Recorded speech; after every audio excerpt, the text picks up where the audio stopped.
Imagine being the first human in history to witness something that had been theorized for over a century, but never actually observed.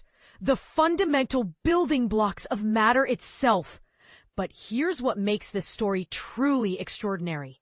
It happened not in some cutting-edge laboratory in Silicon Valley, but in the sub-basement of a university building 7 decades ago.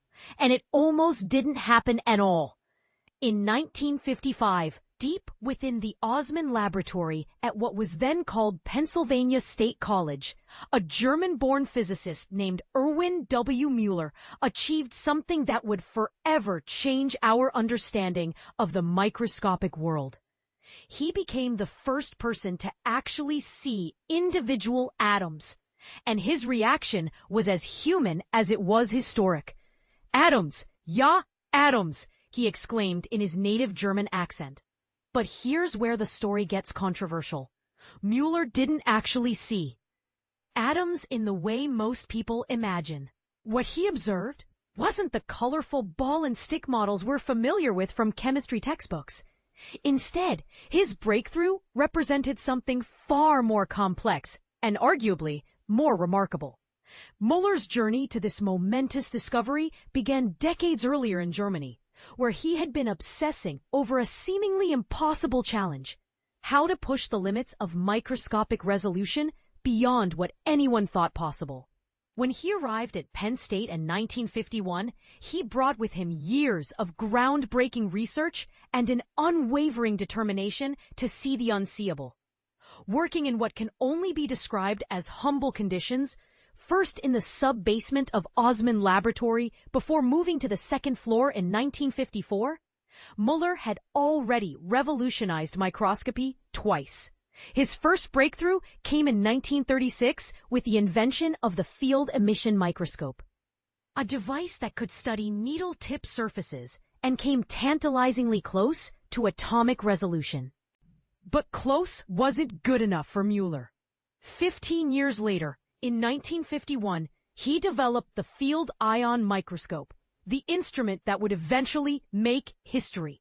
Yet even this remarkable invention required further refinement before it could achieve the ultimate goal: true atomic resolution.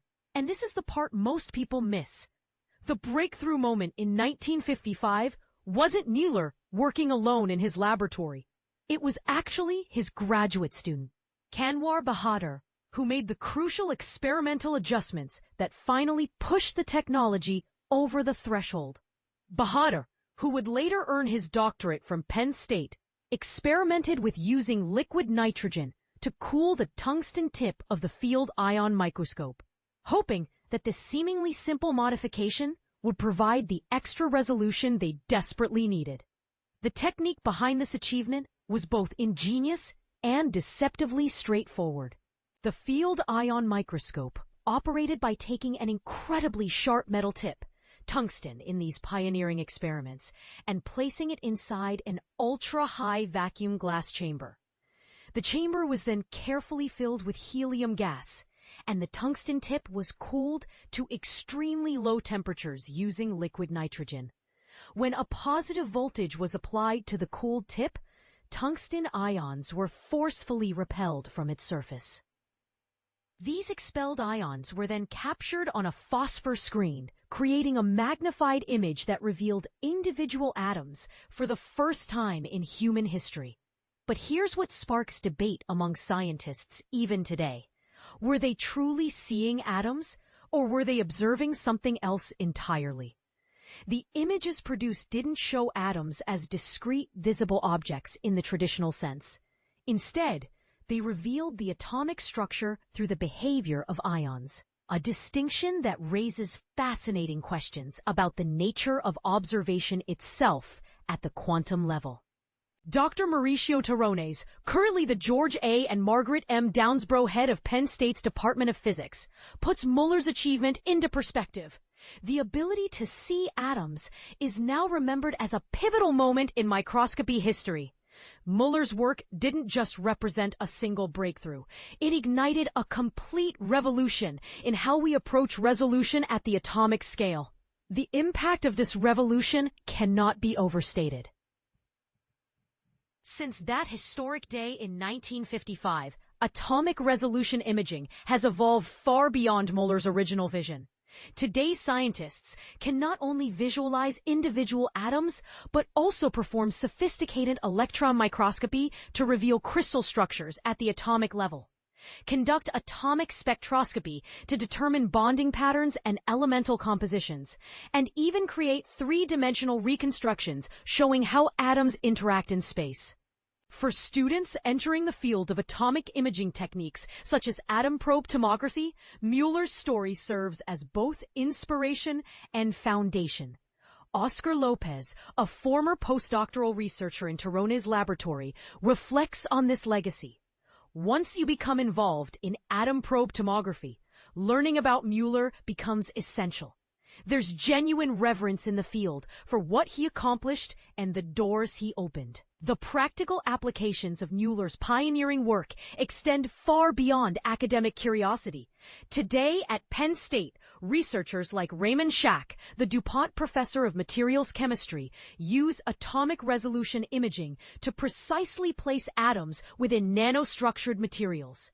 This work has direct implications for improving catalytic reactions in clean energy applications, as well as advancing fuel cell and solar cell technologies.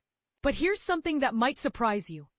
The smartphone in your pocket, the computer you're reading this on, and the advanced televisions in modern homes all owe their existence, in part, to the foundation Müller laid 7 decades ago.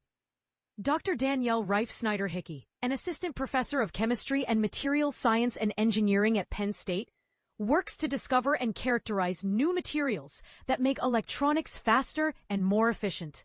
Her research relies heavily on aberration-corrected transmission electron microscopy, which enables atomic resolution imaging that would have seemed like science fiction in Müller's era.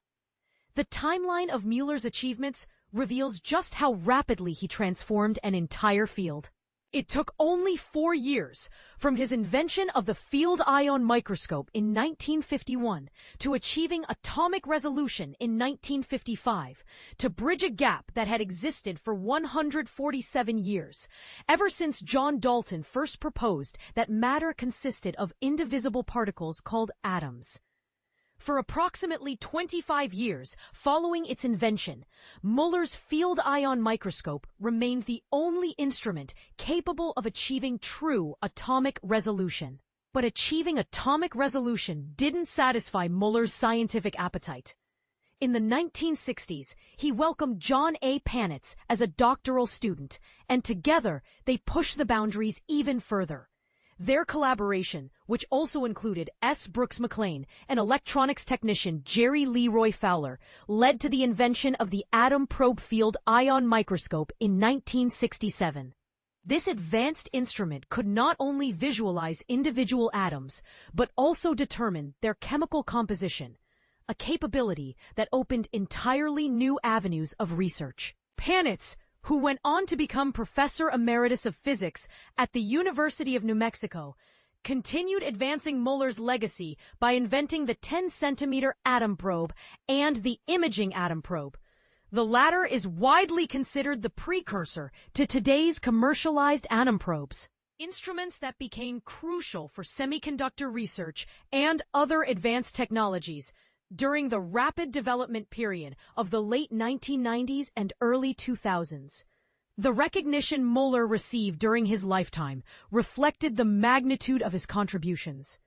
He was elected to both the National Academy of Engineering and the National Academy of Sciences, honors reserved for the most distinguished scientists. Many colleagues believed he was destined for the Nobel Prize in Physics, but fate intervened when Müller died unexpectedly in 1977.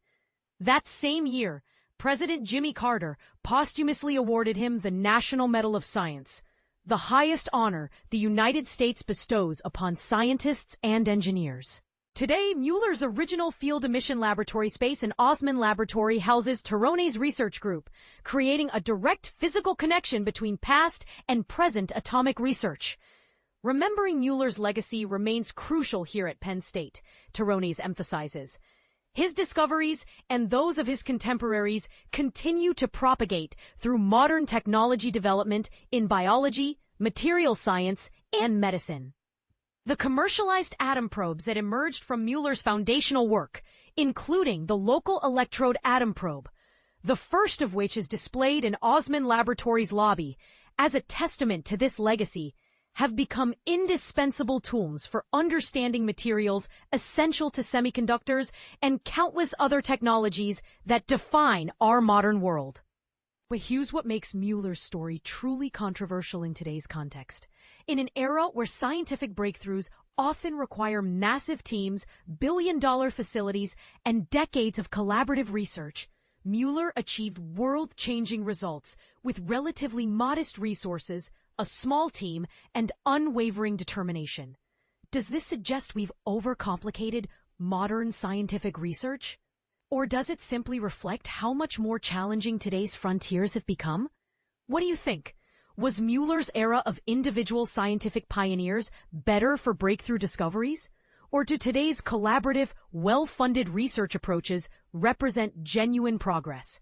Should we be concerned that the days of basement laboratories producing world-changing discoveries might be gone forever? Or should we celebrate how far we've advanced the tools and methods available to modern researchers?